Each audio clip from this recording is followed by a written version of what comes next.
ప్రభుత్వంపై కొందరు కుట్రలు కుతంత్రాలు చేస్తున్నారని మండిపడ్డారు CM Revanth Reddy. Social media ద్వారా విష ప్రచారాలు చేస్తున్నారని ఆరోపించారు.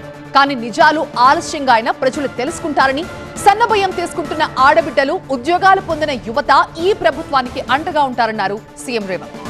తెలంగాణ రాష్ట్రాన్ని ఏ విధంగా పునర్నిర్మించాలో ఇవాళ మీ అందరి ఆశీర్వాదంతో ముందుకు వెళ్తున్నాం.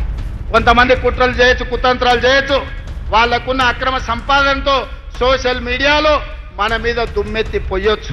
కానీ నిజం అనేది తెలుస్తుంది. ఆ నిజం ఎట్లా తెలుస్తుంది అంటే, సన్న బియ్యంతో బుక్కెడు పువ్వ కడుపులకు పోయినప్పుడు ఆ ఆడబిడ్డకు తెలుస్తుంది. వాళ్ళ పిల్లలకు బుక్కెడు పువ్వ పెట్టినప్పుడు, ఇంటానికి పెట్టినప్పుడు, ఇది ఇందిరమ్మ రాజ్యంలో మా రేవంత్ అన్న ఇచ్చుడు సన్న బియ్యం అని చెప్పి ఆ ఆడబిడ్డలకు తెలుస్తుంది. 3,10,00,000 మంది తెలంగాణ రాష్ట్రంలో సన్న బియ్య లబ్ధిదారులు ఉన్నారు. వీళ్ళందరూ గుర్తు చేసుకున్నప్పుడు ఆ సన్నాసులు సోషల్ మీడియాలో చేసే తప్పుడు ప్రచారం నాకు ఒక లెక్కన అని చెప్పి ఈ రోజు మీ అందరి ముందర నేను చెప్పదలుచుకున్నా. ఎవడు ఏది చెప్పినా నిజం మీకు తెలుసు, నిజం మీ కళ్ళ ముందర ఉన్నది. నిజాన్ని నిర్భయంగా కాంగ్రెస్ పార్టీ కార్యకర్తలు, తెలంగాణ బాగు కోరుకునే వాళ్ళు నిర్భయంగా నిటారుగా నిలబడి చెప్పండి. ముఖ్యంగా మా ఆడబిడ్డల్ని, 1,00,00,000 మందిని కోటీశ్వరులను చేసే బాధ్యత మాది.